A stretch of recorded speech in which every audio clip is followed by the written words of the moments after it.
Well, today is September 26th. We're out checking a few more of our cameras, starting to plan for opening day that is this Saturday, I believe. And got several shooter bucks to go after so far. It's just going to come down to whether or not we can find them this week, whether we'll be hunting in these areas this weekend. But I'm actually in a spot right now where I was after the buck I called Clyde last year. And last season I got pictures of him in early September, late August, about a mile from here, out on some ag fields. So I moved cameras in here mid-September, and I didn't start picking him up until about the 8th or the 10th of October, if memory serves me right. Just came in and checked this muddy camera. It's been here for a month and a half now, and there's no shooters on it yet. However, there's lots of does and young bucks and stuff. I'm not worried. There's lots of corn in around this area, and these bucks just shed their velvet not long ago. Last year it was, like I said, clear almost in the middle of October before they moved in here. So we're going to keep running this camera. I did, however, pull a card earlier today on a different section of the river unit up where I killed the canoe buck a few years ago.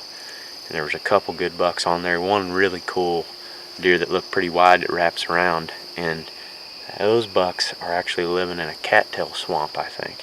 And it's a spot that Sean, Zach, and I scouted about a month and a half ago for beds. Found a lot of good sign in there, and there's plenty of acorns dropping around that thing right now. I got a good feeling that's where those bucks are living at. So in the next week, we're going to try to get an observation stand up around that cattail marsh somewhere and see if we can pinpoint one of those bucks' bedding locations. There's some trees on the northern end of it that I think we can get into with a south wind, and we can see pretty much that whole entire cattail swamp.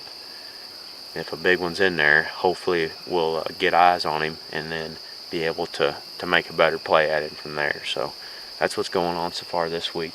We're still out doing some light, boot scouting, not trying to intrude too far into these areas until it's season. I've got several cameras yet that I've got to check, but I'm not going to go in there until it's hunting season, when we've got stands on our back and the correct wind to hunt those spots. That way, if I go in and check the camera and there's daylight activity of a mature buck, we can set up on him immediately. Good sign so far. Public land is looking good for the start of the season. However, we are seeing some tree stands popping up here and there, which is pretty typical. I mean, everybody starts to hit the woods when opening day arrives, but seems to calm back down after a few days.